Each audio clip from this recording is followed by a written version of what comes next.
చేయగలుగుతాడు. దేవునికి స్తోత్రం.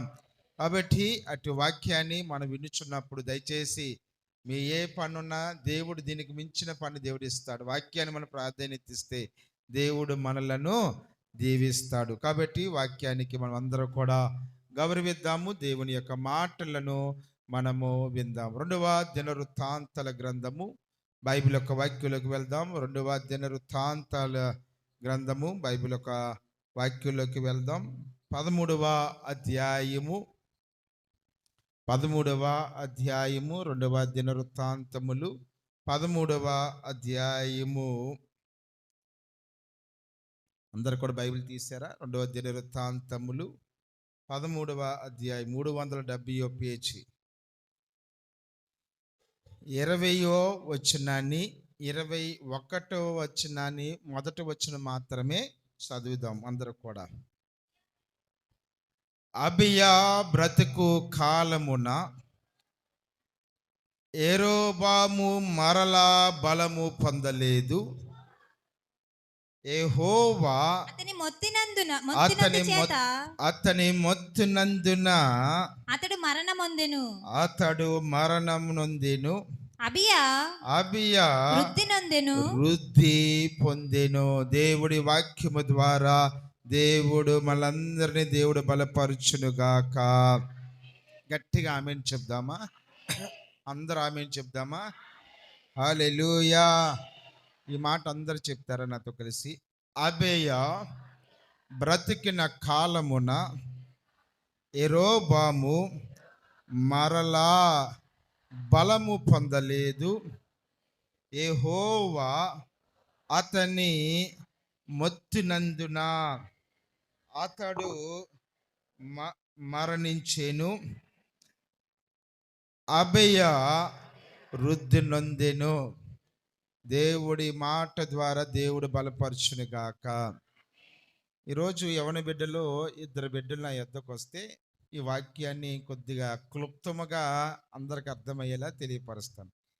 నేను పిలవచ్చు, కానీ ఈరోజు నేను పిలవను. ఏంటి పనివారు కావాలి కదా, 2 పనివారు యవన బిడ్డలు, ఆడబిడ్డలు కాదు. కానీ అంతలేకి ఎవరు వస్తారనేది పిల్లలు డిసైడ్ అవ్వండి. 2 పిల్లలు, ఎందుకంటే మీకు అందరూ మీరే వస్తే బాగుంటుందని. అందరు కలిసి ఒక పాట పాడదామా?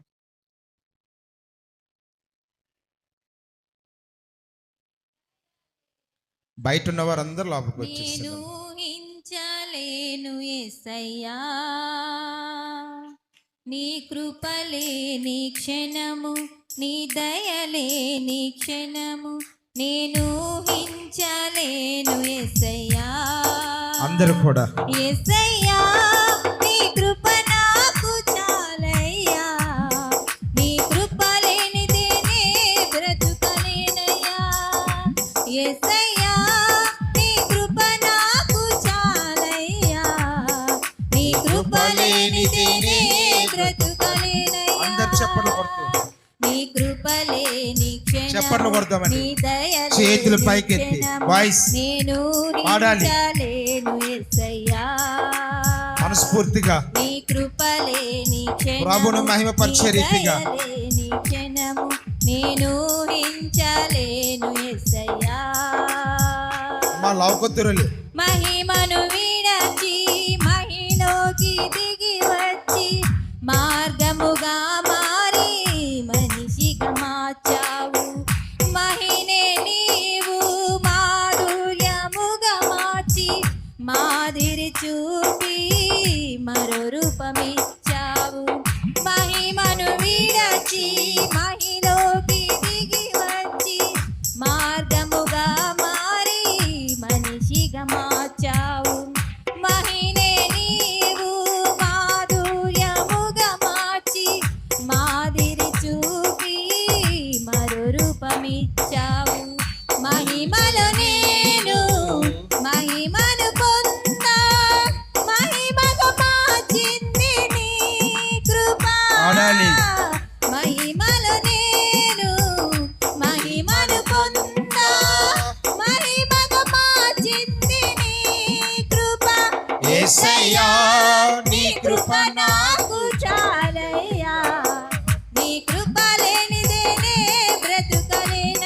అందరూ కూడా యేసయ్యా నీ కృప నాకు చాలయ్యా నీ కృప లేనిదే నే బ్రతుకలేనయ్యా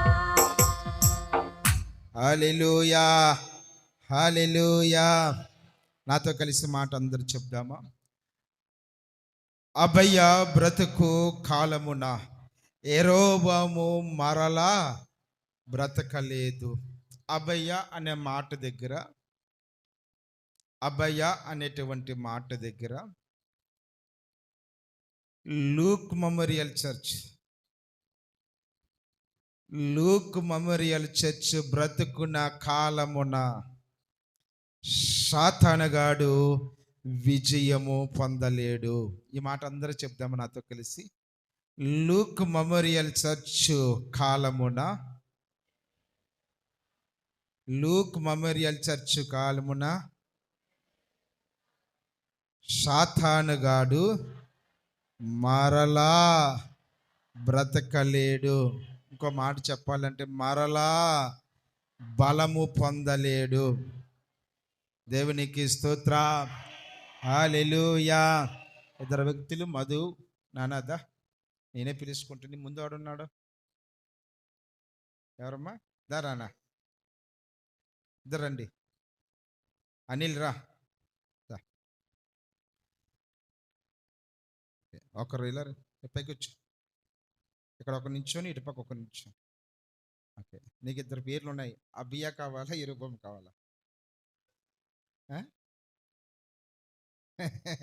ఓకేదా, ఇలా వచ్చి. దేవునికి స్తోత్రం. హల్లెలూయా. ఇది చదివేసుకుంటున్నాడు. యేసు నామములో దేవునికి స్తోత్రం. దయచేసి నేను వీళ్ళిద్దరిని ఎంచుకుంటున్నాను. కారణం ఎందుకు అనగంటే మీరందరూ ఏలెత్తి పెట్టి జీవిస్తారు కదా, వీళ్ళు ఈరోజు దేవుని సన్నిధిలో వాడబడుతున్నారు. ఆమెన్ చెప్దామా? ఆమెన్ చెప్దామా? వీళ్ళకి ఒక క్యారెక్టర్ ఇస్తున్నాను. మీరు వారిని వారికి ఇచ్చినటువంటి ఆ యొక్క క్యారెక్టర్ తోటి వారిని చూడొద్దు. మీరు చూడవలసింది ఎవరిని చూడాలి అనగంటే, రాత్రికాల సమయంలో మాట చాలా ఇచ్చాను.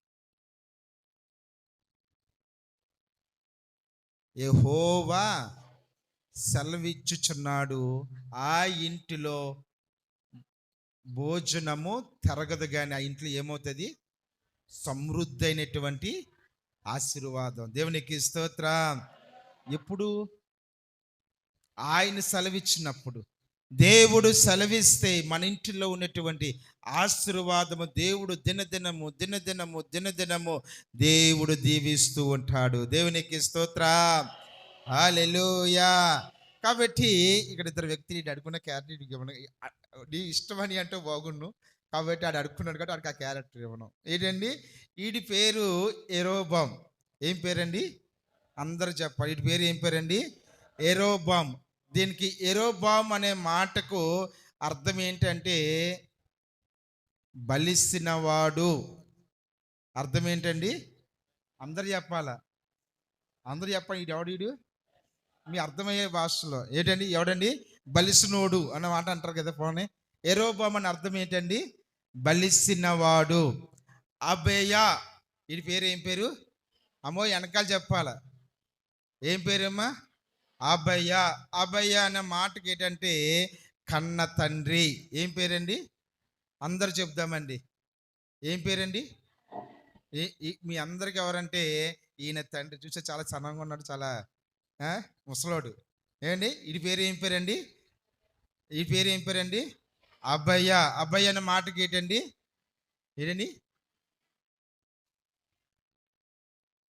అబయ్య. ఓకేనండి. అబయ్య అనే మాటకి అర్థం ఏంటండి? కన్న తండ్రి. యెరొబోము అనే మాటకి అర్థం ఏంటి? బలిసినవాడు. చాలా జాగ్రత్త కాదు. ఈడు ఇజ్రాయేలు యొక్క వంశానికి చెందినవాడు. ఇజ్రాయేలు రాజు ఈయన. ఎవరండి ఈయన? ఈయన ఎవరండి? చక్రే రే ఏదో ఆలోచిస్తాం ప్రపంచం కోసం. ఏం ప్రపంచం ఏమవ్వదు మనం ఆలోచించిన. అక్కడే ఉంటుంది, మనం ఇక్కడే ఉంటాం. ఓకేనా? ఏంటండి? ఈయన ఎవరండి? అందరూ చెప్పాలి. ఎవరమ్మా? అమ్మ తలదించుకున్న పిల్లలు ఎవరమ్మా? ఇజ్రాయేలు రాజు. ఈయనకి ఎంతమంది సైన్యం ఉన్నది అనగంటే ఎనిమిది లక్షల సైన్యం ఉంది. ఎంత సైన్యం ఉన్నది అంటే ఈయన ఎలాంటోడు ఇప్పుడు? బలిసిన అనొచ్చు ఈ మాట అన్నాడు. మరి మాట అన్న చుట్ట అన్న గట్టిగా అన్నాడు. ఎవరైనా బలిసిన రాజు ఈయన పేరు ఏం పేరు అన్నా నేను? అబియా అన్న మాటకు అర్థం ఏంటండి? కన్న తండ్రి. ఈయన రాజే. ఈయన ఎవరికి రాజు అంటే యూదులు రాజు. ఈయన ఎవరండి? యూదుల రాజు. ఈయన కొరకు ముందు చెప్పేస్తాను, తర్వాత ఈయన దగ్గరికి వెళ్తాను. ఈయన తండ్రి గారి పేరు ఏం పేరు అంటే రహబాము. ఏం పేరండి? తన తండ్రి పేరు ఎవరంటే సలోమాను. తన తండ్రి పేరు ఎవరంటే దావీద్. అంటే ఎవరి వంశం ఈయన? దావీదు యొక్క వంశంలో నుండి వచ్చినటువంటి రాజు. ఈయన ఇజ్రాయేలీ యొక్క వంశంలో వచ్చినటువంటి రాజు. ఈయన యొక్క సైన్యం ఎంతమంది అనగంటే 4 లక్షల మంది. ఎంతమంది అమ్మా? అమ్మోయ్ ఎంతమంది? తల దించుకునేటువంటి తెలిలారా ఎంతమంది అమ్మా? 4 లక్షల మంది. ఈయనకి ఎంతమంది? బాగా చెప్పాలి. ఎంతమంది? చాలా జాగ్రత్తగా మళ్ళీ అడుగుతాను, మళ్ళీ చెప్పాలి. ఈసారి ఎవరైనా మౌనంగా ఉన్న వాళ్ళ చెప్పకపోతే వాళ్ళని నించిపెట్టి అడుగుతాను. యేసు నామములో దేవునికి స్తోత్రం. ఈయనకి ఏమొచ్చింది అనగంటే యుద్ధం అనేది వచ్చింది. అంటే ఇందాక అమ్మ సాక్ష్యం చెప్పిన రీతిగా క్రైస్తవులే సరైన రీతిలో నడకపోతే ఎవరు నామాన అవమానం అనేది కలుగుతుంది అనగంటే దేవుని నామానికి అవమానం. ఈయన దేవుని నమ్ముకున్న బిడ్డే, ఈయన దేవుని నమ్ముకున్న బిడ్డే. ఇద్దరు కూడా క్రైస్తవ రాజులే. కానీ ఇప్పుడు ఈయన యొక్క ఆలోచన అనగంటే ఎవరు? ఈయన ఎవరండి? దేవునికి స్తోత్రం. ఎవరండి ఈయన? ఏమన్నా ఊరింపమ్మా బుర్రూపితే ఏమవుతుందో చెప్పండి.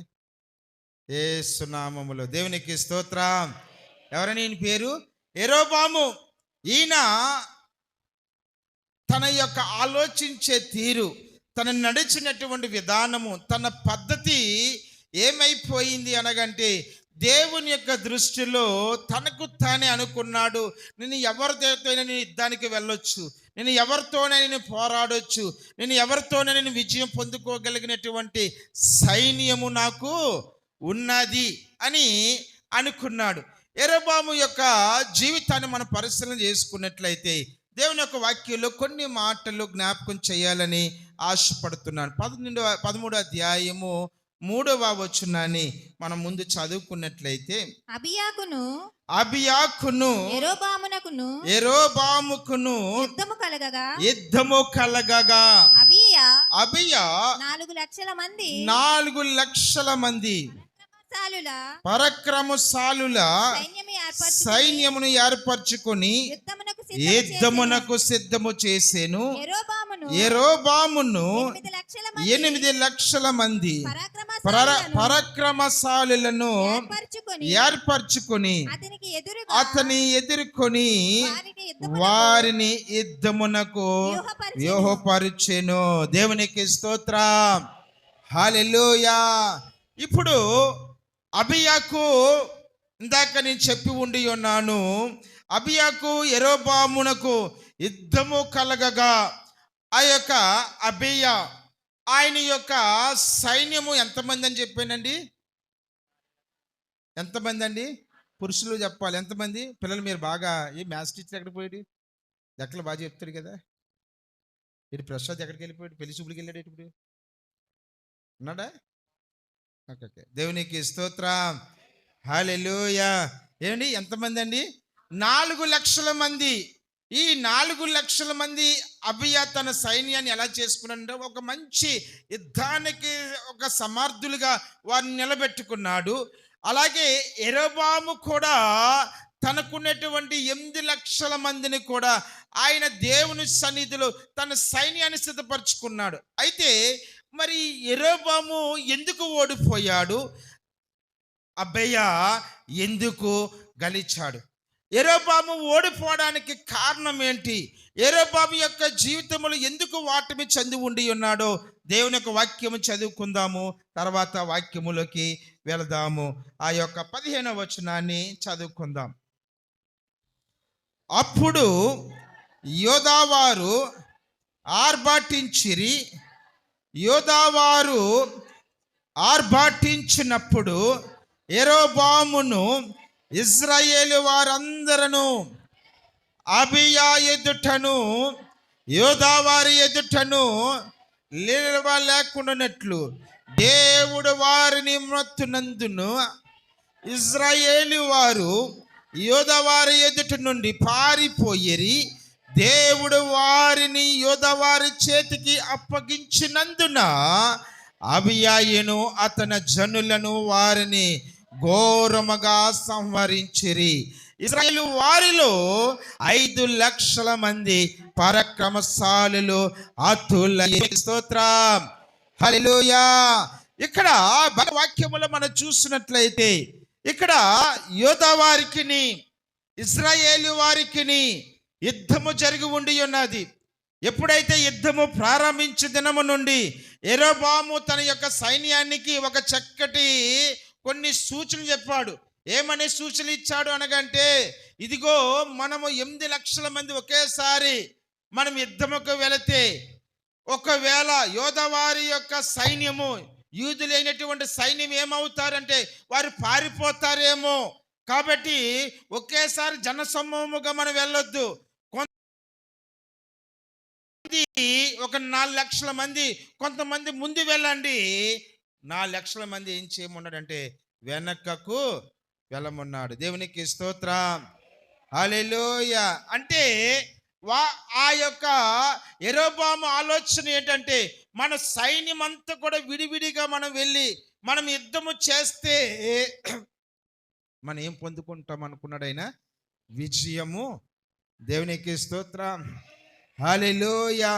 ఇప్పుడు 8 లక్షల మంది కూడా ఆ యొక్క యవనస్తులు లేకపోతే ఆ యొక్క బలమైనటువంటి వారు అనుకున్నారు, మేము ఎలాగైనా యుద్ధము జయిస్తాము, పర్వాలేదు, యెరోబాము గొప్ప యుద్ధము చేయగలిగేటువంటి నేర్పరి, యుద్ధము చేయగలిగిన వాడే. కాబట్టి ఇంత జన సమూహం ఉన్నాము, ఇంతమంది యుద్ధము చేయడానికి మనము వెళుతున్నాము. కాబట్టి యూదులందరూ కూడా ఏమైపోతారు? వారు భయపడిపోయి వారందరూ కూడా పారిపోతారు కదా అని అనుకున్నాడు. దేవునికి స్తోత్రం. కానీ ఇక్కడ ప్లేట్ మార్చబడ్డది.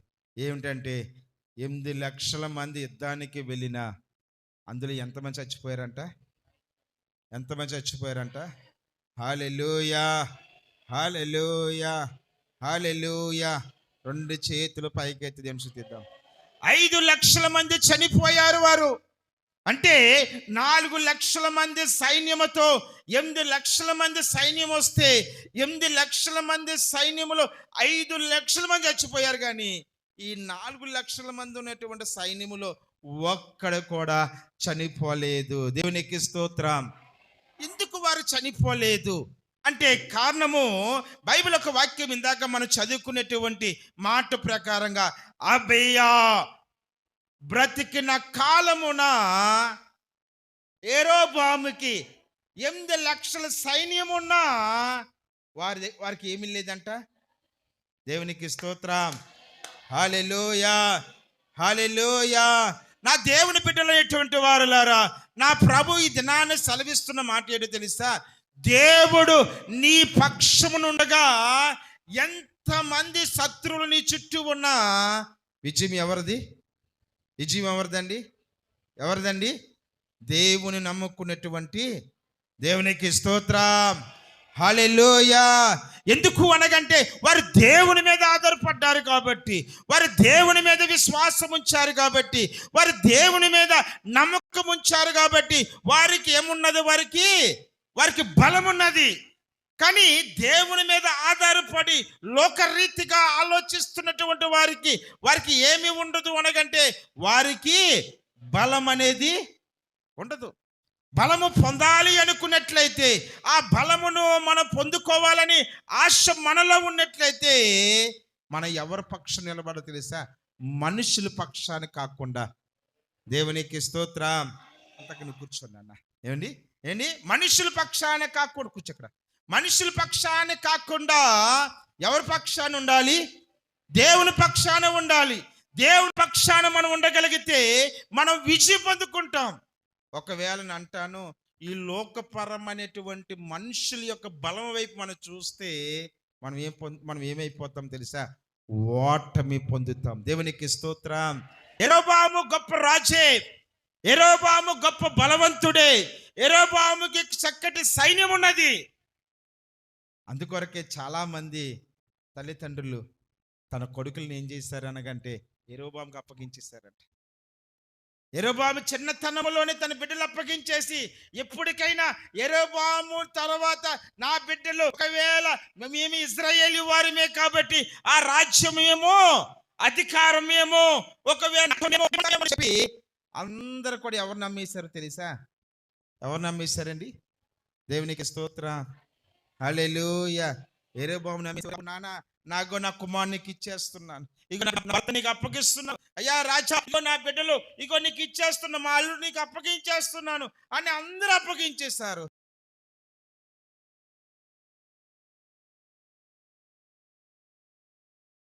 వాళ్ళందరూ కూడా ఏం చేస్తున్నారు తెలుసా? బోరు పడి ఏడుస్తున్నారు. ఓరి యెరొబామా, ఎంత పని చేస్తున్నావురా? ఏంటి? నీ మీద నేను ఆధారపడ్డాను కదా. నేను సైన్యము నీకున్న బలాన్ని చూసి నువ్వు అనుకున్నావు, నా ఒకవేళ ఆ 4 లక్షల మందిని నువ్వు కాళ్ళ కింద అనగద్రొక్కేస్తావు అనుకున్నావు, కానీ నా కొడుకుని చంపేసావేరా. ఒక భాషలో అర్థం చేసుకోవాలి, మన భాషలో అర్థం చేసుకోవాలంటే ఏంటి? నా భర్తని చంపేసావేంటి? అయ్యో అయ్యో, మాకు మొన్న పెళ్ళి మా అల్లుని అప్పగించిన మా అల్లుని కూడా నాశనం చేసావు కదరా, ఎంత పని చేసినావురా అని చెప్పేసి ఏం చేశారంట? అందరూ కూడా ఇప్పుడు ఎవరిని దూషిస్తున్నారంట? హల్లెలూయా, హల్లెలూయా, హల్లెలూయా. 2 చేతులు పైకెత్తి. యెరొబాము దూషిస్తున్నాడు అంటే యెరొబాము ఏదో ఒక భయంకరమైనటువంటి, దేవునికి స్తోత్రం, హల్లెలూయా, ఏదో పాపం చేస్తుంటేనే కదా, ఏదో తప్పు చేస్తుంటేనే కదా 5 లక్షల మంది సైన్యాన్ని తన కళ్ళ ఎదుటనే వారందరూ కూడా హతలైపోయే పరిస్థితి వచ్చింది అంటే కారణము యెరొబాము. అంతే కదమ్మా, అవునంటారు కదంటారా? మనందరూ కూడా పిల్లలందరూ క్రికెట్ చూస్తారు, బాగా చూస్తారు. శ్రీలంకకి ఇండియాకి మ్యాచ్ జరిగింది. ఇంకా 17 బాళ్ళు ఉన్నాయి, ఒక రన్ కొట్టాలి. ఆడు సరదాగా పాపం వెళ్ళిన ఒక బ్యాట్తో బాల్ కొట్టుకుని పోతే రన్ వేస్తాడు. కానీ ఆడు ఏం చేశాడు ఏంటంటే, ధోని గోళ్ళకి 6 కొట్టేసి హీరో అనిపించుకోవాలనుకున్నాడు, డకౌట్ అయిపోయాడు. దేవునికి స్తోత్రం. ఒక్క బాల్ ఆడు జయించుకోగలిగితే వాడు ఏం పొందుకుంటాడు? వాడు విజయం పొందుకుంటాడు. కానీ ఆ ఒక్క బాల్ కొరకు ఆడు ఏం చేశాడు? వాడు అతిగా, నేను అంటాను దేవుని బిడ్డలైనటువంటి వారలారా, మనము కూడా అతిగా ఆలోచన చేస్తే మన దేవుని సన్నిధిలో మనం ఏమైపోతాం తెలుసా? యెరొబాము వలె మనం పడిపోతాం. దేవునికి స్తోత్రం, హల్లెలూయా. యెరొబాము పడిపోవడానికి కారణం ఏంటి అనే విషయాల్లో నేను 3 విషయాలు త్వరగా చెప్పి జ్ఞాపకం చేస్తాను. 1 రాజుల గ్రంథము 15వ అధ్యాయం. బైబిల్ ఉన్నవారు అయ్యా అందరూ బైబిల్ మంచి వాక్యాన్ని మనం చదువుకున్నప్పుడు మీరు వాక్యం తరిస్తే మంచిది. 1 రాజుల గ్రంథము 15వ అధ్యాయం తీసారండి. 15వ అధ్యాయము మైక్ ఎట్టుకొని చదవండి. 30వ వచనాన్ని. తాను చేసిన పాపముల చేత ఏమా? తాను చేసిన పాపముల చేత ఇశ్రాయేలు వారు పాపము చేయుటకు కారకుడై యెరొబాము ఇశ్రాయేలు దేవుడైన యెహోవాకు కోపము పుట్టింపగా ఇలాగు జరిగెను. దేవునికి స్తోత్రం, హల్లెలూయా, హల్లెలూయా. ఇక్కడ బైబిల్ మనం చూస్తే యెరొబాము పడడానికి కారణం ఏంటో తెలుసా? అక్కడ రాయబడినటువంటి మాట, తాను చేసిన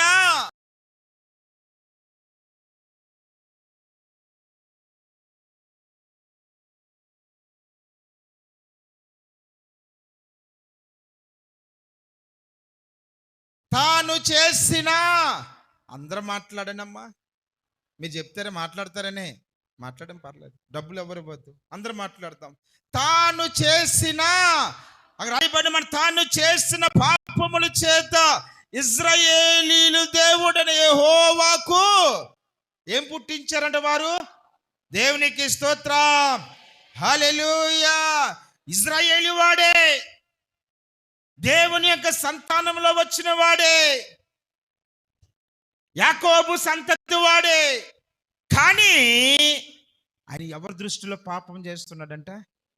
దేవునికి స్తోత్రం, హల్లెలూయా, హల్లెలూయా. దేవుని దృష్టిలో పాపం చేస్తున్నాడు ఆయన ఓడిపోవడానికి కారణం ఏంటో తెలుసా? పాపము చేయడానికి కారకుడయ్యాడంట. ఈరోజు ఒక్కడే పోలేదు, యెరోబాము ఓడిపోలేదు, యెరోబాము ఒక్కడే చచ్చిపోలేదు, యెరోబాము ఒక్కడే అపజయాన్ని పొందలేదు.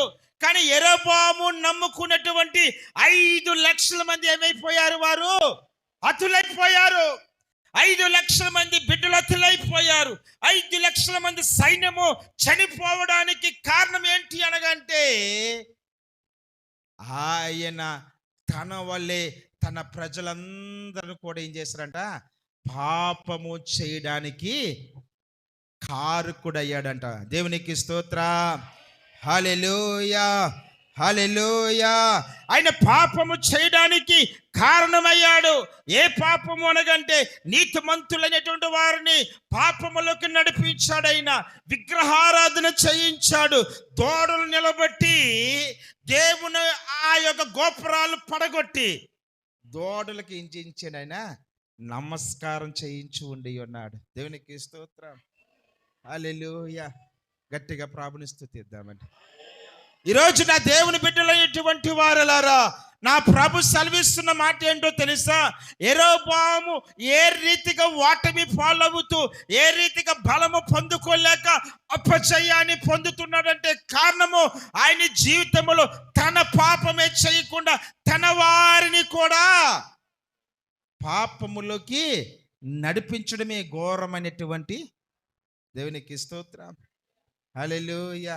నేను అంటాను, ఇక్కడ కూర్చున్న వాళ్ళందరూ కూడా మనం కూడా కొన్ని విషయాలు అలాంటి పాపములోనే ఈరోజు మన యొక్క జీవితాలు, మన కుటుంబాలు ఆశీర్వదించబడిపోవడానికి కారణము మనం ఎక్కడో ఏదో పాపములో మనం ఉన్నాము. ఎక్కడో ఏదో పాపములో మనం పడిపోతున్నాము. ఎక్కడ ఏదో ఒక పాపములో మన పడిపోతే చాలు, పడిపోతే సరిపోలేదు, మన పక్క వాళ్ళు కూడా ఏం చేస్తున్నాం? ఆమేన్, ఆమేన్. ఎవరైనా ఏదైనా ఒక మాట అన్నారనుకుని మనం ఆ మాటకి ఏం చేస్తాం?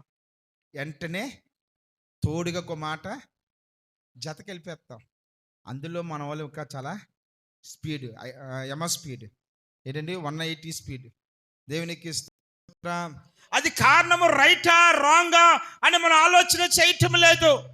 అది ఎంత మాత్రం అది దేవుని దృష్టిలో అది మంచిది, ఎంత మాత్రం దేవుని దృష్టిలో యథార్థత కనిపిస్తుంది, ఎంత మాత్రం దేవుని దృష్టిలో నీతి అనేది ఉన్నది అనేది మనం ఎన్నడూ కూడా మనము ఆలోచన చేయలేకపోతున్నాం. వెంటనే మనము ఎదుటి వారిని మనము పాపములోకే వారిని కూడా ఏం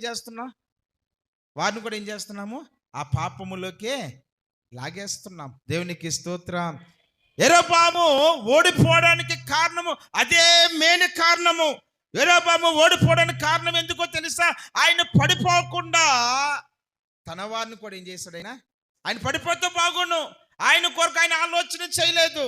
తన వారిని కూడా ఏం చేశాడు? ఆయన పాపములోకి నెట్టివేసి ఉండి ఉన్నాడు. దేవునికి స్తోత్రం, హల్లెలూయా, హల్లెలూయా.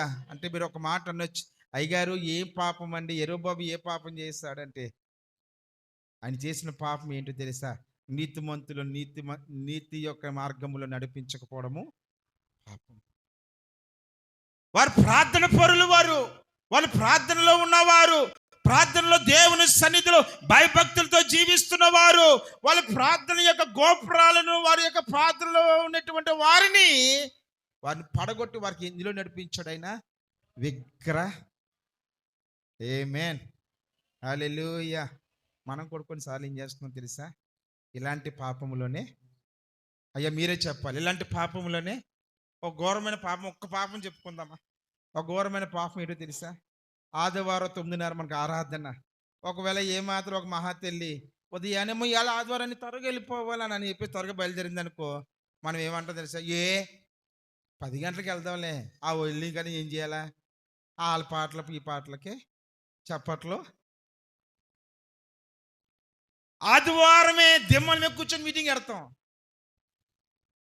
గుడికి ఎన్ని గంటలకు వస్తాం? 11 గంటలకి. అంటే ఇది పాపమా కాదంటారా? నువ్వు దేవుని సన్నిధికి నీకు వెళ్ళనియకుండా నీ మనస్సు దేనినైతే ఆటంకపరుస్తుందో ఆ ఆటంకపరిచేదే ఘోరమైనటువంటి పాపము. అదే యెరొబోము చేశాడు. అందుకొరకు యెరొబోము ఏం పొందుకోలేకపోయాడు. నేను అంటాను, నువ్వు దేవుని సమయాన్ని దొంగలించినట్లయితే నువ్వు దేవుని సన్నిధి నువ్వు బలము పొందుకోవాలన్నా ఆ బలాన్ని పరిపూర్ణంగా నువ్వు పొందుకోలేవు. ఈరోజు నీ జీవితము నీ కుటుంబం దీవించబడాలి. రాత్రికాల సమయంలో మంచి వాక్య వర్షం వల్ల సాతానుగాడు ఆపివేశాడు, కానీ దేవుడు తెలియపరుస్తున్న మాట ఏంటో తెలుసా? నువ్వు కష్టపడితే ఆ కష్టార్జితము నువ్వు తినగా నీ ఇంటిలో ఏమవ్వాలి? అది మిగిలించబడాలి. నువ్వు 50,000 సంపాదిస్తే ఆ 50,000లో నీ కుటుంబము తినగా అది మిగిలించబడాలి. కానీ మన జీవితాలు ఎలాగున్నాయి? మిగిలించబడ పక్కన పెట్టు. ఒకవేళ 50,000 రూపాయలు ఏదైనా మనం వస్తువు ఒక లాభం మనకు వచ్చింది అనుకోండి, తిరిగి మనం ఏం చేస్తున్నాం? తిరిగి ఆ 50,000 ఖర్చు పెట్టేగా మళ్ళీ తిరిగి ఏం చేస్తున్నాం? మళ్ళీ ఒక 5,000 10,000. ఎందుకు ఆ పరిస్థితి వస్తుంది? ఎందుకు ఆ పరిస్థితిలో మనం జీవిస్తున్నాం అంటే మన జీవితంలో ఏదో ఒక పాపము మన జీవితాలు ఏం చేయలేకపోతున్నాయి, అభివృద్ధిలోకి నడిపించలేకపోతున్నాయి, అభివృద్ధిలోకి వెళ్ళలేకపోతున్నాయి, పొందుకోవలసిన ఆశీర్వాదాన్ని మనం పొందుకోలేకపోతున్నాం. అందుకొరకే యెరొబోముకి 8 లక్షల సైన్యం ఉన్న యెరొబోము ఏమైపోయాడు? అమ్మా మీరే చెప్పాలి, ఏమైపోయాడు? బలవంతుడే. బైబిల్ సెలవిస్తూ ఉంది యెరొబోము అనే మాటకు అర్థం ఏంటని? బలిసిన వాడని. అన్ని విధాలుగా బలిసిన వాడే. అంత సైన్యము అంత సమూహము కలిగి ఒక గొప్ప అధికారాన్ని చలించిన వాడే. కానీ ఎంత బలం ఉన్నప్పటికీ కూడా ఏమైపోతున్నాడు? ఆయన ఓడిపోతున్నాడు. దేవునికి స్తోత్రం. ఎంతమంది చేతిలో ఓడిపోయాడంట? ఎంతమంది చేతిలో ఓడిపోయాడంట? దేవునికి స్తోత్రం. కారణం ఏంటండి? మొదటి కారణం ఏంటండి? పాపము చేయడానికి మాట చెప్పండి. మొదటి పాయింట్ ఏంటండి? పాపము చేయడానికి కారకుడయ్యాడు. దేవునికి స్తోత్రం. హల్లెలూయా. రెండో విషయానికి జ్ఞాపకం చేస్తున్నా. 2వ దినవృత్తాంతాల గ్రంథము 13వ అధ్యాయం. ఎందుకు ఓడిపోవడానికి కారణమో కొన్ని విషయాలు జ్ఞాపకం చేసుకుందాం. 13వ అధ్యాయం 6వ వచనాన్ని. అయినను దావీదు కుమారుడైన సొలొమోనుకు దాసుడును నెబాతు కుమారునగు యెరొబోము పనికిమాలిన దుష్టులతో కలిసి లేచి తన యజమానుని మీద తిరుగుబాటు చేసెను. దేవునికి స్తోత్రం. 2 చేతులు పైకెత్తి గట్టిగా దేవుని సిద్ధామంట. యెరొబోము ఓడిపోవడానికి మరొక కారణము ఏమన్నా చాలా మందికి అంతే కదండి. ఇప్పుడు ఓడిపోయిన తర్వాత కారణాలు ఏంటనేవి ఎత్తుక్కుంటారు. ఒకవేళ ఏమైనా మనకి కష్టం వచ్చినప్పుడు ఎందుకు నాకు ఈ కష్టం వచ్చింది అనేది కారణాలు. ఇప్పుడు యెరొబోము మొదటి కారణము దేని కొరకు ఆయన ఓడిపోయాడంటే కారణము ఆయన పాపమే చేయడమే కాకుండా తన వారి చేత వాయిస్ చెప్తారని ఆలోచిస్తున్నాను. తన వారు చేత. ఈరోజు నా దేవుని బిడ్డలైనటువంటి వారులారా, యవనస్తులు ఇందాక తెలియపరిచిన బిడ్డ చెప్పిన మాట ప్రకారంగా యవనస్తులు పాపములు పడిపోకూడదు. నువ్వు పడవు. కానీ స్నేహితులు ఏమంటారు తెలుసా? రారా పర్వాలేదు, ఒక్క చుక్కే కదా, ఎలా కొద్దిగా మందు తాగితే ఏమైపోయింది. ఆడు పాడైపోక ఈడేం చేస్తాడు? ఏమండి? కొద్దిగే కదా అంటాడు. కొద్ది రోజులు పోయిన తర్వాత ఆడు కొద్దిగా అవుతుంది, ఈడు ఎక్కువ అవుతాడు. దేవునికి స్తోత్రం. నేను అంటాను పాపానికి కారణం అదే. పాపానికి కారణము ఎక్కడి నుండి పుట్టుక రాదు. మన చుట్టూ ఉన్న పరిస్థితులే, మన చుట్టూ ఉన్నటువంటి మన యొక్క బంధువులే, మన స్నేహితులే, మనవారే. ఎవడో పాడు చేయడండి. మనం అంటాం నా కొడుకు పాడైపోయి, కానీ పలానోడు అంటే చిచ్చి వాడేం కాదు, ఇది వెళ్ళడమే అంతే కదమ్మా. ఇప్పుడు ఆ తాగుబోతుల దగ్గర వెళ్ళి ఆడు కూర్చోవడమే పాపం. ఆడు కూర్చున్న కాంచి ఊరుకుంటుందా? దేవునికి స్తోత్రం, హల్లెలూయా. వాడు ఏదైనా డాక్టర్లు మా తాగునోడి కంటే పీడ్చేవాడికి రోగాలు బిగొస్తాయంట. తాగినోడు బాగానే ఉంటాడు, కానీ ఆ వాసన పీల్చినోడికే కంపెనీ బాగానే ఉంది, కానీ పీల్చిన మనకే కదా బాధలు వస్తాయి. యేసునామములో దేవునికి స్తోత్రం. రెండు చేతులు పైకి ఎత్తి ప్రభుని స్తుతిద్దాం. హల్లెలూయా. రెండో కారణం మనం చూసినట్లయితే యెరొబోము ఆయన ఓడిపోవడానికి కారణం ఏంటో తెలుసా?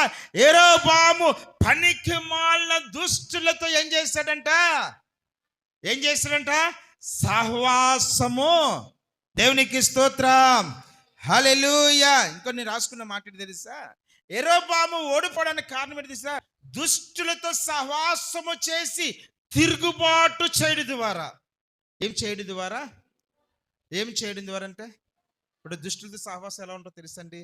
ఎవరిని కూడా ఆడికి బలం ఏంటో తెలుసా? మా వెనకాల, కానీ ఆడికి తర్వాత ఆడికి తెలుస్తుంది వాళ్ళు వెనకాల ఉంటారా ఉండరు అనేది. కానీ ముందేమనుకుంటాడు? దేవునికి స్తోత్రం, ప్రతి వారి మీద తిరుగుబడతాడు. ఎందుకో తెలుసా? ఆ సహవాసం అలాంటిది. ఆ సహవాసం అంత ఘోరమైనటువంటి సహవాసం. అది మనుషుల యొక్క హృదయాన్ని తెలుసా? అది పాడు చేస్తుంది. అందుకొరకే యెరొబోము దుష్టులతో సహవాసం చేస్తాడు. దేవుని సన్నిధిలో దేవుని యొక్క నామాన్ని స్మరించవలసిన వాడు, దేవుని నామాన్ని ప్రార్థించవలసిన వాడు, దేవుని నామాన్ని స్తుతించవలసిన వాడు. ఇప్పుడు ఎవరిని స్తుతిస్తున్నాడు, ఎవరిని ప్రార్థన చేస్తున్నాడు అంటే దేవుని పక్కన పెట్టాడు విగ్రహారాధనకు. విగ్రహారాధన ఏది? నేను ఒక మాట చెప్పనండి. దేవుని సన్నిధిలో మన చేతిలో మన సెల్ ఫోన్ చూస్తే అదే మనకి విగ్రహారాధన. విగ్రహారం ఎక్కడి నుంచో రాదండి. మనం ఎందుకంటే మన దేవుని కంటే దీన్ని ప్రేమిస్తున్నాం, వాక్యం కంటే దీన్ని ప్రేమిస్తున్నాం, వాక్యం కంటే దీన్నే మనం పట్టుకొని ఉంటున్నాము. గుడిలో కూడా కూర్చొని నువ్వు దేవుని సన్నిధిలో నువ్వు వాక్యం వినాలి, వాక్యానికి నువ్వు లోబడాలి. కానీ వాక్యాన్ని వినకుండా ఈ ఫోన్ ఏం చేస్తుందో తెలుసా? నీ జీవితాన్ని పాడు చేస్తుంది. దీనితో నువ్వు సాంగత్యం చేస్తున్నావు. నేను అంటాను, దీనితో నువ్వు సహవాసం చేసినంత కాలము కూడా నువ్వు బలము పొందుకోలేవు. యెరొబోము అబయ ఎదుట ఎలాగైతే బలము పొందుకోలేకపోయాడో, నేనంటాను ఈ సెల్ ఫోన్ ఉన్నంత కాలము కూడా నీవు కూడా ఏం చేసా? దేవునికి స్తోత్రం, హల్లెలూయా. వాడొద్దని చెప్పటం లేదు, వాడాలి, వాడుకో మంచిదే. కానీ ఎక్కడ వాడాలో అంతేనండి, అంతే కదమ్మా. బాత్రూంలోకి వెళ్ళి బాత్రూంలో చేయవలసిన పనులు చేయాలా? లేదు నేను రోడ్లు 10 మందిలో చేస్తానంటే అది మరి నీకంటే కుక్కలో ఆ గాడిదలు మంచిరా. ఆ కుక్కకైనా విశ్వాసమైన కుక్క ఏం చేస్తాను? తోడెట్టుకెళ్ళి బయటకి తీసుకెళ్తే అది ఎక్కడ వెళ్ళాలి అక్కడే బాత్రూమ్ వెళ్తా, అన్ని చోట్ల అది వెళ్ళదురని చెప్పి చెప్పుకోవడానికి అవకాశం ఉంటుంది. దేవునికి స్తోత్రం.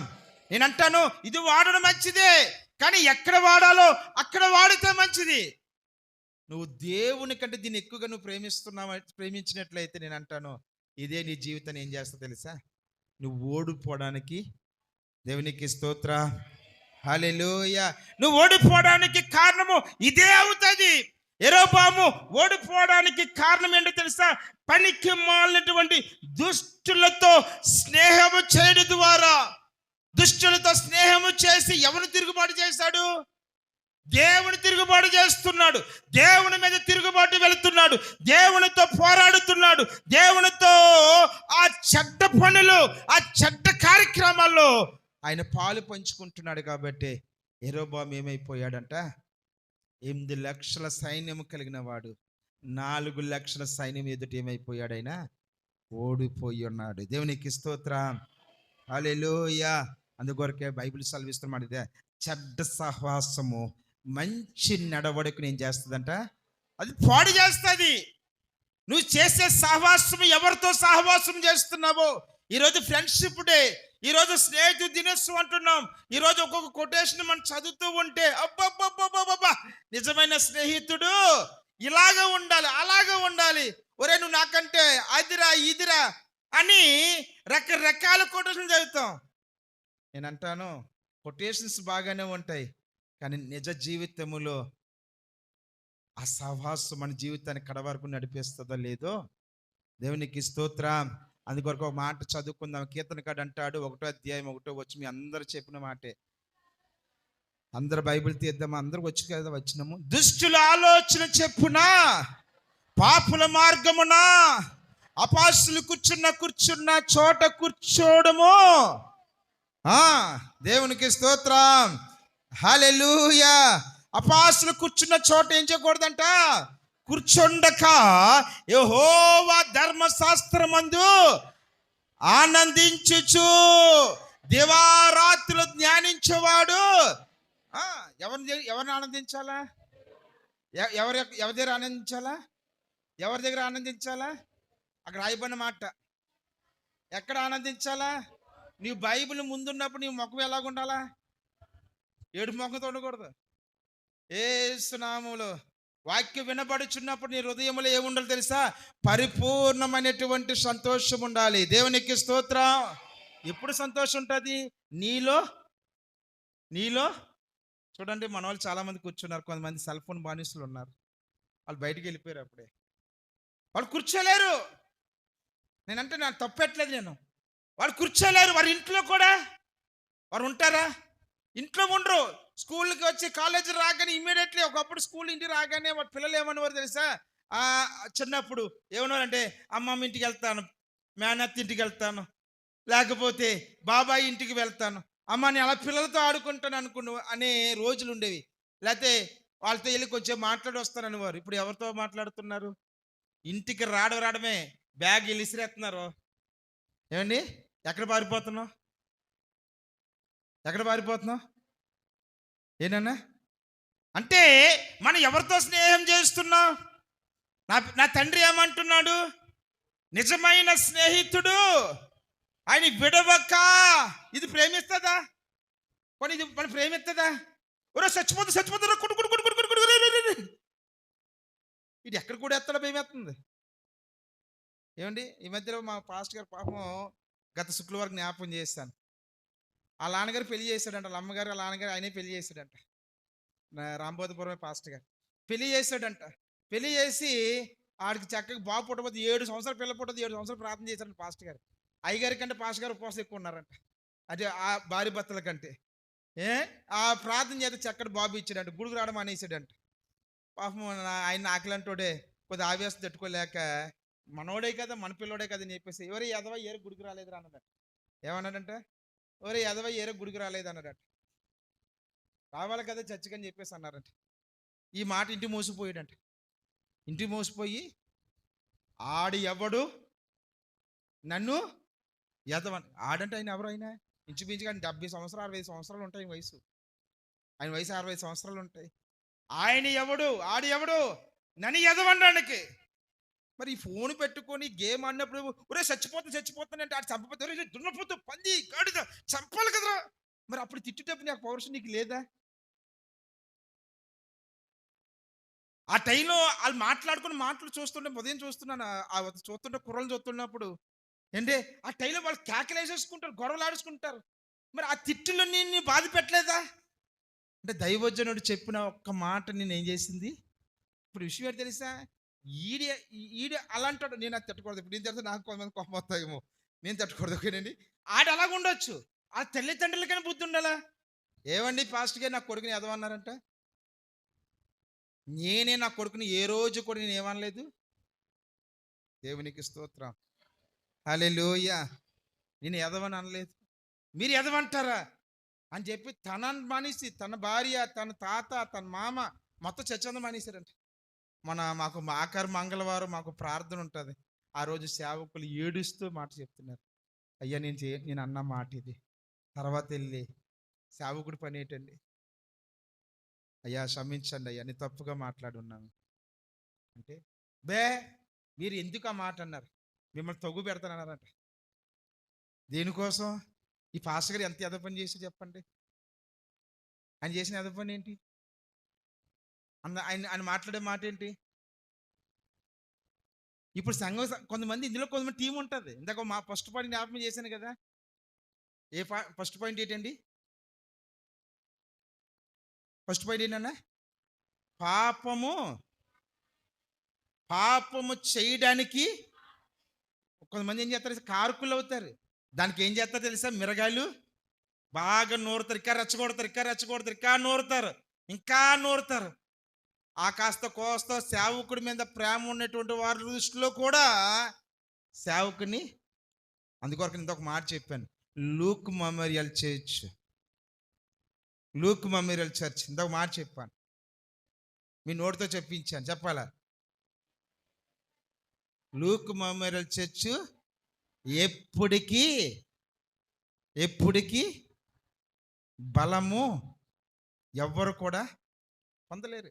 లూక్ మెమోరియల్ చర్చ్ చాలామంది పోయారు, ఈ చర్చిలో చాలామంది పోయారు. నేను అంటాను, ఈ చర్చిలో ఎంతమంది పోయినా దేవుడు అంతకంటే దేవుడు గొప్పగా దేవుడు మన సంఘాన్ని దీవిస్తున్నాడు. దేవునికి స్తోత్రం, హల్లెలూయా. ఈ సంఘానికి ఒక పేరున్నది, ఆ పేరు ఏంటో తెలుసా? ప్రార్థన కలిగినటువంటి సంఘమని. ఒకవేళ ఈరోజు అనుకోవచ్చు, ఒకవేళ మన మనస్సాక్షులు ప్రశ్నించుకోవచ్చు, అయ్యా మేము ఎక్కడ ప్రార్థన చేస్తున్నాం? నేను అంటాను, అది ప్రార్థన చేసిన పునాదుల మీద కట్టబడ్డది. నువ్వు చేయకపోయినా ఆల్రెడీ ఇక్కడ ప్రార్థన చేసి ప్రార్థనతో ఈ మందిరం ఏమైపోయింది. దేవునికి స్తోత్రం, హల్లెలూయా. మనం సహోదరులు ఒక్కొక్కరు తీసుకొచ్చి ఒక మాట అన్నారు. ఒక ఆయన అన్నాడు, నేను అబ్బాయి ఆయన చర్చికి రాలేదు కానీ అన్నాడు, అయ్యారు మీరు ఒక్కసారి వచ్చి ప్రార్థించండి, పెద్ద చర్చ పాస్టర్ గారు పిల్లండి, అయ్యా నేను చచ్చిపోతున్నాను ప్రార్థన చేస్తారు. ఈ మధ్యన ఆయన కలిశాను, నేను మాట్లాడాను, అయ్యా నేను చర్చికి రావాలనుకున్నాను కానీ అందరూ వచ్చి నమ్మే పడిపోయారు. మా కొడుకు కోపం వచ్చేసింది, మొత్తం ఆ గుడి లేదు, ఈ గుడి లేదు, ఏ గుడి లేదు, మొత్తం గుడే ఇంట్లో కూర్చొని. ఒక్కసారి వెళ్ళిన తర్వాత మనతో కొంతమంది సహోదరులు వచ్చారు, వారందరూ కలిసి ప్రార్థన చేశాం. రెండు చేతుల పైకి ఎత్తి హల్లెలూయా. ఎందుకో తెలుసా? అది మన గొప్పతనం కాదు. అది ఎవరి గొప్పతనం అనేది? అది దేవుని యొక్క గొప్పతనం. అది దేవుడు ఆయన నిలబెట్టినటువంటి మందిరం. అది ఆయన నిలబెట్టే మందిరము కాబట్టి, ఆయన స్థాపించే మందిరం కాబట్టి, ఆయన ఏర్పాట్లో ఉన్నది కాబట్టి ఇక్కడ చేసే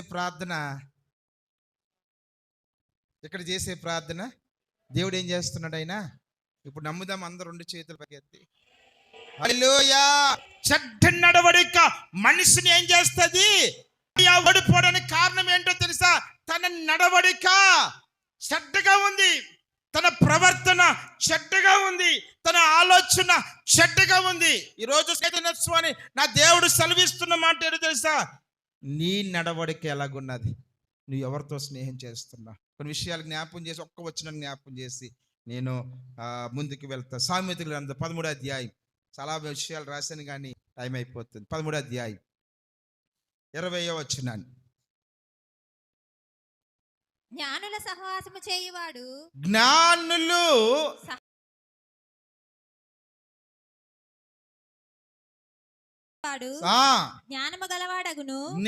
గలవాడగును, మూర్ఖుల సహవాసము చేయువాడు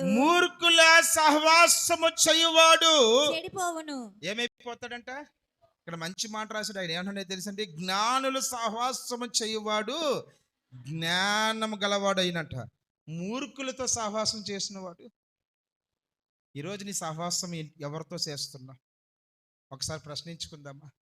నీకు నీవే ప్రశ్న చేసుకో. నువ్వు ఎవరితో సహవాసం చేస్తున్నావు? ఎవరితో నువ్వు సహవాసము చేసుకొని నువ్వు బలము పొందాలనుకుంటున్నావు? ఇక్కడ అంటున్నాడు, నువ్వు జ్ఞానులతో నువ్వు సహవాసం చేస్తున్నావా, లేకపోతే మూర్ఖులతో నువ్వు సహవాసము చేస్తున్నావా? నువ్వు జ్ఞానముతో సహవాసం చేస్తున్నట్టయితే నువ్వు జ్ఞానము గలవాడవుతావు. నువ్వు ఎక్కడికి వెళ్ళి ఆ జ్ఞానం నీకు పరిపూర్ణంగా దేవుడు నీకు ఏం చేస్తాడు? ఆయన దయచేస్తాడు. ఒకవేళ నువ్వు మూర్ఖులతో సహవాసం చేస్తే మనం ఏమైపోతామంట? మనము పడిపోతామంట. దేవునికి స్తోత్రం. యెరొబోము ఓడిపోవడానికి కారణం ఏంటో తెలుసా? పనికి మాలిన వారితో ఏం చేస్తాడు ఆయన? ఎవరితో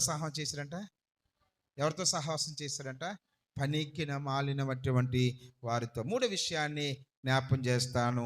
మూడో విషయాన్ని మనం చూసినట్లయితే 2వ దినవృత్తాంతాల గ్రంథము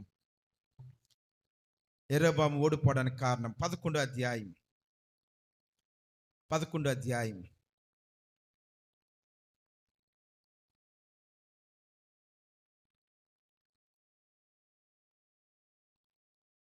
14వ వచనాన్ని. యెరొబామును అతని కుమారులను యెహోవాకు యాజక సేవ జరుగుచుండా లేవీయులను త్రోసివేయగా వారు తమ గ్రామములను స్వాస్థ్యములను విడిచి యోధా దేశమునకు యెరూషలేమునకు వచ్చిరి. దేవునికి స్తోత్రం. అసలైన బలమైన కారణం ఇదే. యెరొబాము ఓడిపోవడానికి కారణం ఏంటో తెలుసా? లేవీలు ఏం చేశాడంట? లేవీలు అంటే ఎవరు? దేవుని యొక్క పరిచర్య. ఒక మాట చెప్పండి, దేవుని యొక్క పరిచర్య చేసిన వారు. ప్రార్థన పనులు ఏం చేశాడు? ఆయన తోసేస్తున్నాడు. అంటున్నాడు, ఇదిగో మీరు నా దేశములో ఉండడానికి. ఇప్పుడు యాజకులను తోసివేసి యాజకులు ఉన్నటువంటి స్థలములో ఎవరు నిలబెట్టాడు? ఎవరు నిలబెట్టాడండి? దూడలు నిలబెట్టాడంట. దేవునికి స్తోత్రం. హల్లెలూయా, హల్లెలూయా, హల్లెలూయా. అంటే యాజకులు త్రోసివేస్తాడు, దేవుని యొక్క బిడ్డలను తోసివేస్తాడు. యాజకుడు దేని కొరకు మనం నియమించుకోవాలో తెలుసా? యాజకుడు ఎందుకు మనం ఉండాలి? యాజకుడు ఎందుకు మనం గౌరవించాలి? సేవకుని ఎందుకు మనం గౌరవించాలంటే, సేవకుడు నీకు వాక్యము చేత నీ కుటుంబాన్ని కట్టతాడైనా, వాక్యము చేత నీ జీవితంలో నువ్వు పడిపోకుండా, పాపములో పడిపోకుండా, తీర్పు దినాన్ని నువ్వు దేవుని యొక్క రాజ్యములో నువ్వు ఎత్తబడాలనేదే సేవకుడి యొక్క ఆశ. కానీ మనం ఏం చేస్తాం తెలుసా? సేవకుడు మాట మనం వినముగానే సేవకుడి మీద ఏం చేస్తాం? మనము ఏం చేస్తామండి? తీర్పు అనేది ఎవరి మీద తీర్పు తీరుస్తాము? సేవకుడి మీద తిరగబడి సేవకుడి మీద తీర్పు తీరుస్తాం. అయ్యా మీరు ఎలా చేయకు మంచిది కాదు, ఇలా చేయడం మంచిది కాదు, సేవకుడి మీద తీర్పు తీరుస్తాం. ఇప్పుడు తప్పు చేస్తే సేవకుడు ఎన్ని శిక్షలంట? ఎన్ని శిక్షలంట? మరి మీకో మీరే చెప్పాలా? మీకో మాట్లాడండి అందరు కూడామా. మీకు ఎన్ని శిక్షలు? మీకు ఒక శిక్షే, కానీ సేవకుడికి. కానీ ఇప్పుడు మీరు ఏం చేస్తున్నారు తెలుసా? చాలా మంది ఏం చేస్తున్నారు సార్, సేవకుడి మీద సెల్ ఫోన్లోనో, ఫేస్బుక్లోనో, యూట్యూబ్లోనో రకరకాలు విని సేవకుల మీద మనం తీర్పు తీర్చడం వల్ల మనకు ఒక్క శిక్షే. కానీ మనం ఏం చేస్తున్నాం సార్, ఆ ఒక్క శిక్ష బదులు ఆ సేవకుడి మీద ఉన్నటువంటి ఆ 2 శిక్షలు కూడా మనం ఏం చేసుకుంటున్నాం? ఇప్పుడు ఎన్ని శిక్షలు వస్తున్నాయి? ఎన్ని వస్తున్నాయి? ఒక శిక్ష చాలదా? ఒకటి చాలదా? ఆ దాని కొరకు కదా మనం తప్పించబడడానికి, తండ్రి నన్ను క్షమించు నాయనా, నా పాపమును క్షమించు ప్రభా, అయ్యో నేను ఘోరమైన పాపిని ప్రభాను ఒప్పుకుంటున్నాం. ఇది చాలదా మనకి? కానీ మనం ఏం చేస్తున్నాం? మరొకడి మీద తీర్పు తీర్చడం వల్ల ఆ శిక్షలు కూడా ఎవరి మీద చేసుకుంటున్నాం? దేవునికి స్తోత్రం. ఇది మనకు అవసరం అంటారా? ఇది మనకు అవసరం అంటారా? నేను అంటాను, యెరొబాము ఓడిపోవడానికి మెయిన్ కారణం ఏంటో తెలుసా? ఆయన యాజక సేవ జరగనీయకుండా త్రోసివేసి ఉండి ఉన్నాడు. దేవునికి స్తోత్రం. హల్లెలూయా. అక్కడ యాజక సేవ జరగాలి, అక్కడ దేవుని యొక్క రాజ్యం కట్టబడాలి, యెరొబాముకి బలము కలగాలి అంటే అక్కడ సేవ జరగబడాలి. కానీ ఇప్పుడు యెరొబాము ఏం కోరుకున్నాడు తెలుసా? నాకు ప్రజలు ఉంటే చాలు, నాకు ఎవరు అవసరం లేదనుకున్నాడు. ఈరోజు చాలామంది అదే ఆలోచిస్తున్నారు. నాకు పలాని వ్యక్తి ఉంటే చాలు, పలానా అధికారి ఉంటే చాలు, పలానా కుటుంబస్తులు ఉంటే చాలు, పలానా చుట్టాలు ఉంటే చాలు, పలానా వారు నాకు ఉంటే చాలని నువ్వు దేవుని త్రోసి వేస్తున్నావు. దానివల్ల నీకు వచ్చేది ఏంటో తెలుసా? శ్రమ. నువ్వు దేని తోసి వేస్తున్నావో ఆలోచన చేయి. నువ్వు దేని విషయంలో పడిపోతున్నావో ఆలోచన చేయి. నువ్వు దేని విషయంలో నువ్వు భయంకరమైన శ్రమలు అనుభవిస్తున్నావో ఆలోచన చేయి. నువ్వు బలవంతుడివే, నువ్వు దేవుని బిడ్డవే, నీ దేవుడు నీకు సహాయకుడిగానే ఉన్నాడు. ఆయన నీ దేవుడు నీకు తోడుగా ఉన్నాడు. యెరొబాము అనగా ఇశ్రాయేలు వాడు ఓటమి చెందకూడదు. దేవుడే చెప్పాడు కదా, ఇశ్రాయేలుకు నిత్యము ఎవరితో ఉంటానన్నాడు? ఆయన చెప్పాడా లేదండి? ఏం చెప్పాడు ఆయన? నేను నీకు తోడుగా ఉంటాను, భయపడొద్దు, దిగులు పడొద్దు అని చెప్పాడు. యెహోషువతో అనలేదా? యెహోషువతో ఏం చెప్పండి? యెహోషువా, నువ్వు భయపడకు, నువ్వు ఒంటరి వాడు అని అనుకోవద్దు, ఇదిగో నేను నీకు. ఇప్పుడు ఎవరు తోడున్నారు? మరి దేవుడు తోడుంటే ఓడిపోవడం ఏంటండి? దేవుడు సహాయకుడిగా ఉంటే ఓడిపోవడం ఏంటి? ఈరోజు నువ్వు అంటున్నావు కదా, నేను అంటున్నాను కదా, అయ్యా నేను ప్రార్థన చేస్తున్నాను, ఎందుకు నేను విజయం పొందలేకపోతున్నాను, నా బిడ్డలు ఎందుకు బాగుపడటం లేదు, నేను ఎందుకు శ్రమలు అనుభవించవలసి వస్తుంది, ఎందుకు నాకు ఓటమి వస్తుంది? నేను అంటాను, వాక్య సెలవిస్తున్న మాట తెలుసా, నువ్వు ఓడిపోవడానికి కారణం ఏంటో తెలుసా? నువ్వు ఆలోచించే ఆలోచన సరిగా లేదు. నువ్వు పాడైపోవడం కాకుండా నీ వాళ్ళు ఏం చేస్తున్నావు? నువ్వు కూడా బాగానే ఉంటున్నావు, వాక్యాన్ని బట్టి నువ్వు కన్నీళ్లు కారుస్తున్నావు, కానీ నీ జీవితం బయట చూస్తే ఎలా ఉందో తెలుసా? దేవునికి స్తోత్రం. నేను ఉపాల్లో చూశాను. ఏంటండి? ఏమీలో మనోలే ఆవిడ బూత్ మాటలు మాట్లాడుతున్నా. ఒక ఆవిడ పెట్టుకున్న ఆవిడ అంటుంది, మీ చర్చికి వెళ్ళే వారి కంటే నేనే చాలా మంచిదని అన్నారు. మీరు చర్చి వెళ్ళే వారి కంటే నేనే మంచిదని అన్నది. నిజమే. ఆ మాట విన్న తర్వాత నాకే సిగ్గేసింది. మనుషుల మాట గొడ్డు ఇంతకంటే దారుణంగా ఎవరు మాట్లాడరు. వాళ్ళు మాట్లాడుతుంటే ఆవిడ అదే అన్నది, మీ మీద నేనే బెస్ట్, ఇంకా నేను మీలో రాకపోవడమే నేను ఎంతో మంచి పని చేశానమ్మా అన్నది. పూర్వం చూడండి, నేను మీలోకి రాకుండా ఉండడమే నేను ఎంతో మంచి పని చేశాను. ఒకవేళ మీతో నేను కలిస్తే నేను కూడా ఏం చేద్దాను, నీకులాగే నేను మాట్లాడుదునేమో. దేవునికి స్తోత్ర. హల్లెలూయా. చూసారా ఆ ఒక్క తల్లిని? ఆవిడేమో 70-60 ఉంటుంది పాపం ఆ తల్లికి. ఆవిడ రేపు మా పోయి వెళ్ళవలసిన రాజ్యానికి వెళ్ళవలసింది పాపం. ఇప్పుడు దేవుని నమ్ముకుందామన్న ఆ బిడ్డ ఈవిడ వాళ్ళు ఏం చేయదు, ఇలా మాటల వల్ల దేవుణ్ణి అంటే ఆవిడ నరకాన్ని పంపించడానికి వీళ్ళ మెయిన్ కారణం అయ్యారు. దేవునికి స్తోత్ర. హల్లెలూయా. నేను అంటాను, నువ్వు దేవుని సన్నిధిలో నీవు యాజక సేవ చేస్తూ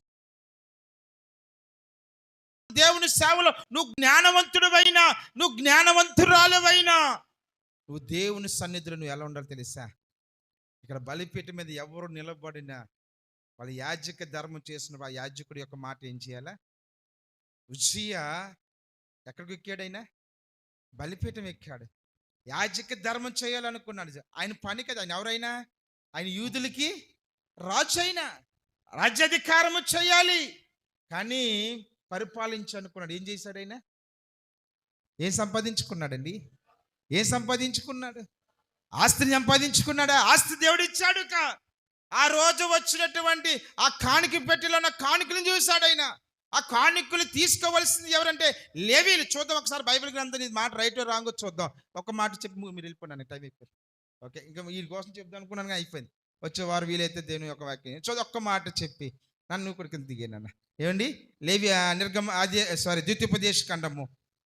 ద్వితీయోపదేశ ఖండము అందరు కూడా బైబిల్ ఒక్కసారి మాట అందరు తీస్తారా? ఎందుకు అసలు మన కానుకలు సమర్పించాలి, ఎందుకు దైవజనుడి యొక్క మాటను మనము వినాలి అనే విషయంలో ఒక్క మాట నేను జ్ఞాపకం చేయాలని ఆశపడుతున్నాను. 8వ వచనాన్ని, ద్వితీయోపదేశ ఖండం 10వ అధ్యాయము 8వ వచనాన్ని. నేటి వరకు జరిగినట్లు యెహోవా నిబంధన మందసము మోయుటకు, యెహోవా సన్నిధిని నిలుచుటకును, ఆయన సేవించి ఆయన నామం బట్టి దీవించుటకును లేవి గోత్రపు వారిని ఆ కాలమున యెహోవా ఎవరు ఏర్పరచుకున్నారంట? ఎవరు ఏర్పరచుకున్నారంట? దేవునికి స్తోత్రం. హల్లెలూయా. ఇక్కడ దైవజనుడి యొక్క పని ఏంటో తెలుసా? మందసము మోయడానికి. ఏ మందసము? దేవుని యొక్క మందసము. అందుకొరకు సేవకుడికి జలుబు వచ్చినా, దగ్గు వచ్చినా, జ్వరం వచ్చినా ఏం చేయాలా? దేవుని యొక్క సన్నిధిలో ఆదివారం మన గురువు ఒకవేళ నేర్చుకొస్తే మనం ఏం చేస్తాం? అమ్మా తల్లి వెంకటలక్ష్మి అక్క, మీ ముగ్గురు వెళ్ళి మీటింగ్ పెట్టుకున్నారు అక్కలారా, ఎంత నా గొంతుకు మీకు అర్థం కాలేదు ఏమ్మా? ఏంటి? ఏసునామలో ఏమండి ఒకటి నేర్చుకొస్తే ఏం చేస్తాం? మీరు చెప్పాలమ్మా. చూడండి, ఆదివారం నాడు చర్చిలో ఎక్కువ జనం కనబడతారు. అదే ఎవరైనా గృహ ప్రార్థన అయితే అదేంటో పక్క నుండి కూడా రారు, ఇంటి పక్క కూడికైనా, కానీ ఆదివారం కనిపించే జనం ఫంక్షన్లో కనిపించిన జనము గృహ ప్రార్థనలో మీరే చెప్పండి అమ్మా, అంతే కదమ్మా. ఆదివారము లేకపోతే ఏంటండి ఒక ఫంక్షన్లో జనం కనిపిస్తారు. ఫంక్షన్ అనబోతే 10 గంటలకి అమ్మ అంటే 9:30కి వెళ్ళి కూర్చుంటాం అక్కడికి వెళ్ళి. కానీ ఆదివారము అంటే అమ్మ 9:30 సంవత్సరం ఒక్కరోజు అమ్మ తెలియలేరు దండం పెట్టుకున్నాను అమ్మ. మా నాన్నగారు నమస్కరించి మన ఆత్మీయ తండ్రులు మన తండ్రి గారు దండం పెట్టి వెళ్ళిపోయారు. ఆయన నమస్కరించి ఒక్క ఆదివారం గుడికి రండి అని చెప్పేసి నేను నమస్కరిస్తున్నాను. కానీ అదే ఫంక్షన్కి వెళ్ళాలంటే పెళ్లి కొడుకు పెళ్లి కూతురు స్టేజ్ మీద కూర్చోకముందే మనం వెళ్ళి కూర్చుంటాం.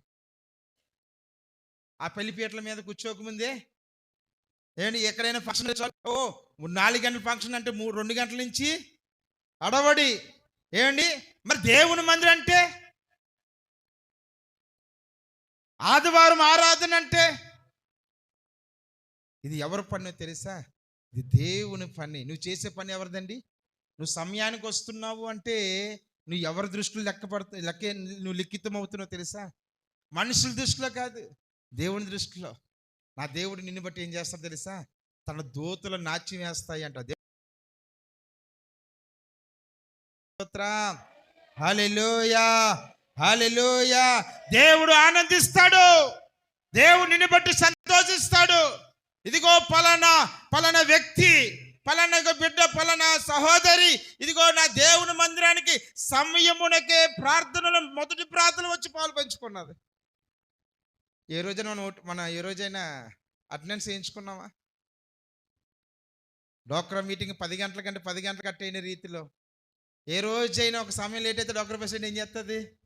ఎక్కడ తిడతాదేమో అని భయపడి అటెండెన్స్ వేయించుకుంటామే.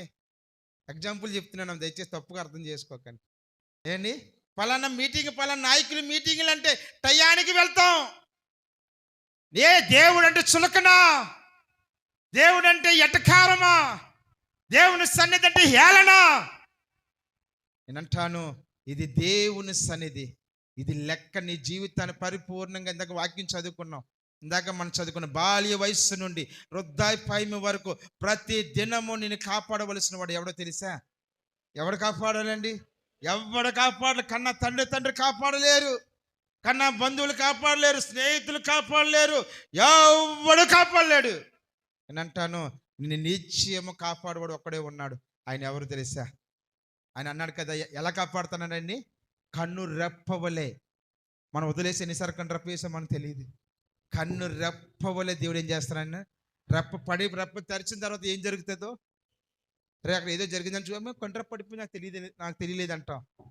అంటే నీ రెప్ప పడకముందే దేవుడు ఏం చేస్తున్నాడు? నిన్ను ఆ ప్రమాదం నీ మీద రానియకుండా గట్టిగా దేవుని స్తుతిద్దాం. హల్లెలూయా, హల్లెలూయా. రాయబడి మాట, నిబంధన మందసము సేవకుడు మోయడానికి యెహోవా సన్నిధి నిలుచుటకును, ఆయన సేవించి ఆయన నామమును బట్టి దీవించుటకును. ఎవరు దీవించాలండి? ఎవరు దీవించాలి? ఎవరు దీవించాలండి? దేవుని ఎదుట దైవజనుడు వచ్చి ఏమవ్వాలి? అంతే. దేవునికి స్తోత్రం. దేవుడిచ్చిన వరం అది. ఏంటండి? ఏ వరం అండి అది? అది దేవుడిచ్చిన వరము. సేవకుడు శాపగ్రస్తుడిగా మాట్లాడకూడదు, శాపపు మాటలు పలకకూడదు. అలాగే సంఘము కూడా సేవకుడి పట్ల నువ్వు జ్ఞానవంతురాలు అవ్వచ్చు, ఈ బైబిల్ అంతా నీకు తెలిసి ఉండొచ్చు, కానీ నువ్వు బైబిల్ సంఘం ఎదుట నిలబడినప్పుడు నువ్వు అంతే. ఆమేన్, హల్లెలూయా. నాకు తెలుసు కదా అని నువ్వు తీర్పు తీర్చొద్దు, అది నీకు మంచిది కాదు. యెరోబాము ఓడిపోవడానికి కారణం ఏంటో తెలుసా? ప్రార్థనతో ఉన్నటువంటి లేవీలందరినీ ఏం చేశాడండి? ఆయన తోసివేస్తాడు. ఆయన ఎప్పుడు తోసివేస్తాడో ఆయన జీవితానికి ఏమొచ్చింది? ఓటమి. ఆయన ఓడిపోవడానికి కారణం ఏం తెలుసా? సేవకుని నేను అంటా, నువ్వు త్రోసివేయచ్చు, కానీ నేను తోసివేసిన సేవకుడు ఎక్కడో దగ్గర ఆదరణ దొరుకుతుంది. నీ ఇంటికి వచ్చిన సేవకుని నువ్వు మొక్క మీద ఉమ్ము వేసేయచ్చు, కానీ పక్క ఇంటికి వెళ్ళిన తర్వాత దాన్ని ఏమంటారు? ప్లేట్లో సమృద్ధి అనేటువంటి, ఒకవేళ నువ్వు అసహించుకోవచ్చు, నువ్వు తృణీకరించవచ్చు, కానీ దేవుడు తన సేవకుని ఎక్కడో దగ్గర ఏదో రకంగా దేవుడు ఏం చేస్తాడు? ఆయన పోషిస్తాడు. సేవకుడు నష్టపోడు, సేవకుడు దుఃఖపడినా దుఃఖానికి ప్రతిగా దేవుడు కార్యము సేవకుని పట్ల ఆయన చేస్తాడు. కానీ నువ్వు సేవకుని గౌరవించకపోతే నీ జీవితం నీవెంత బలమున్నా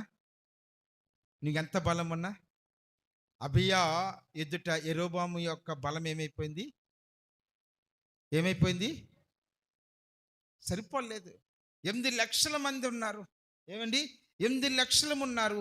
4 లక్షల దగ్గరికి వెళ్ళి ఇప్పుడు 4 లక్షల దగ్గరికి వెళ్ళి వాళ్ళు అంటారు, రే మీ వాళ్ళు ఎంత చచ్చిపోయారా? అబియా ఏంటి ఏమంటున్నాడు తెలుసా? 4 లక్షల మంది ఒక్కడు కూడా ఈ మాట అందరూ చెప్దామా? ఒక్కడు కూడా. ఎందుకో తెలుసా? వాళ్ళు తృణీకరించాడు. వాడిని ఏం చేసుకున్నాడు? ఆయన లేవీలను తోసివేశాడు,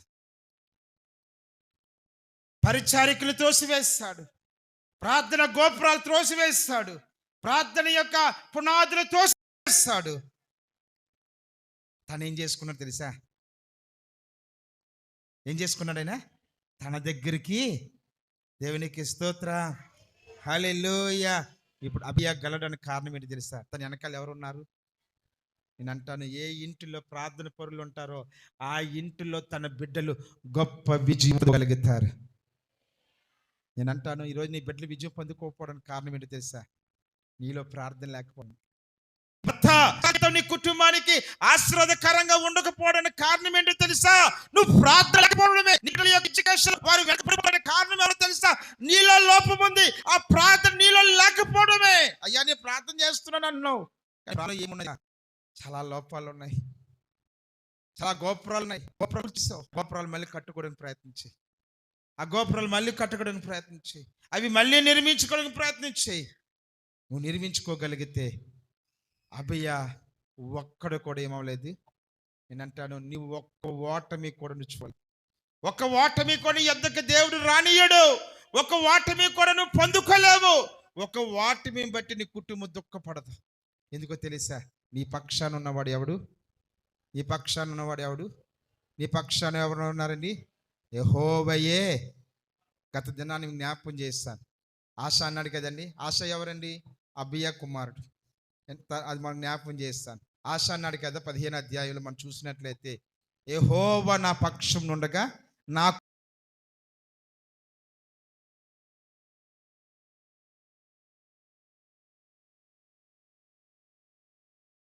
దేవునికి స్తోత్రం. నీ పక్షాన్ని ఎవరు ఉండాలండి? యెహోవాయే ఉండాలి. దేవుడు నీ పక్షాన్ని ఉండాలి. నీ పక్షాన అయ్యా పలానా మెగాస్టార్, సూపర్ స్టార్ ఏంటండి, ఏరా బాబు ఏంటి, ఎవడు ఉన్నా నీకు ఎందుకు పనికిరారు. నేను అంటాను, నీ పక్షాన్ని ఉండవలసిన వాడు ఎవరు ఉండాలండి? ఈ మాట అందరు చెప్తామా? నా పక్షమున యెహోవాయే నాకు బలము. ఈ మాట అందరూ చెప్తామా? నా పక్షమున, గట్టిగా, నా పక్షమున యెహోవాయే నాకు బలము, యెహోవాయే నాకు ధైర్యము, యెహోవాయే నాకు బలము. హల్లెలూయా. నమ్ముదామా? నేను నమ్మునట్లయితే అబయ ఓటమి చూడకుండా దేవుని సన్నిధిలో ఏ రీతిగా ఆస్వాదించబడ్డాడో నీ జీవితం అలాగా ఆస్వాదించబడతావు.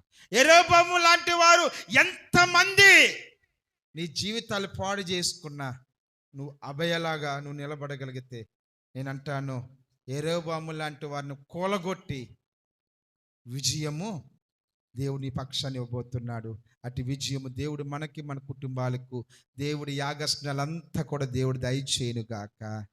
ఆమేన్. థ్యాంక్ యూ తమ్ముడు. వాళ్ళిద్దరిని కూడా ఎక్కడైనా మీరు ఇంకొక మాట చెప్పాను, పాపమును ప్రోత్సహించేవారుగా మీరు ఎవరైనా వాళ్ళని ఇంతైనా గాయపరిచారనుకోండి, మీరు దేవుని గాయపరిచినట్లే. వాళ్ళ ఎగ్జాంపుల్ తీసుకున్నాను, యెరోబాము. అందుకొరకు ఇందాక నేను ఆ క్యారెట్ తీసుకున్నప్పుడు ఇద్దరు రెండ్రా బాబు అన్నాను. ఏరా బాబు, ఇంతమంది ఇంత అన్యాయం చేసేవారా దేవుని సన్నిధిలోని అని ఎవడైనా ఒక్క మాట, తల్లిదండ్రులు కూడా ఎవరు కూడా మాట అన్నారు. ఎందుకో తెలుసా? ఈ ఎగ్జాంపుల్ నేను తీసుకుంటానంటే కారణము మీకు అర్థం కావడానికే. ఒకవేళ ఇప్పుడు అడిగాననుకో మీరు చెప్పగలిగితే, యెరోబాముకి ఎంతమంది సైన్యం అండి? ఎంతమంది అండి? Very good. అబియా ఎంతమంది అండి? ఎంతమంది అండి? ఎంతమంది అండి? ఎంతమంది ఓడిపోయారు? ఎంతమంది చచ్చిపోయారు? ఎంతమంది మిగిలారు? మరి ఈయనకి ఎంతమంది సైన్యము? ఎంతమంది ఓడిపోయారు? ఎంతమంది ఓడిపోయారు? ఒక్కడు కూడా ఎందుకు ఓడిపోలేదు? అభయ పక్షాన్ని ఎవరున్నారు? ఏరోబో పక్షాన్ని ఎవరున్నారు? చాలామంది ఉన్నారు. కానీ ఇప్పుడు ఓడిపోయినప్పుడు అందరూ ఏం చేశారు? ఒరే ఎందుకు ఇంత మోసం చేశామని చెప్పి తిట్టారు, తృణీకరించే తప్ప ఎవ్వడు కూడా తన పక్షాన దేవునికి స్తోత్రం, హల్లెలూయా. కాబట్టి దేవుని యొక్క వాక్యాన్ని మన జీవితంలో ఫలింపు చేసుకుందాము. దేవుడి చిన్న మాటలు దీవించును గాక. ప్రార్థన చేసుకుందాం. సమయం కొద్ది ఆలస్యమైన దయచేసి వాక్యము మరి చాలా విలువైనది. ఈరోజు దేవుని యొక్క సమయాన్ని మనం కేటాయిస్తున్నాం కాబట్టి దేవుని సన్నిధిలో వాక్యానికి మనం లోపడదాం.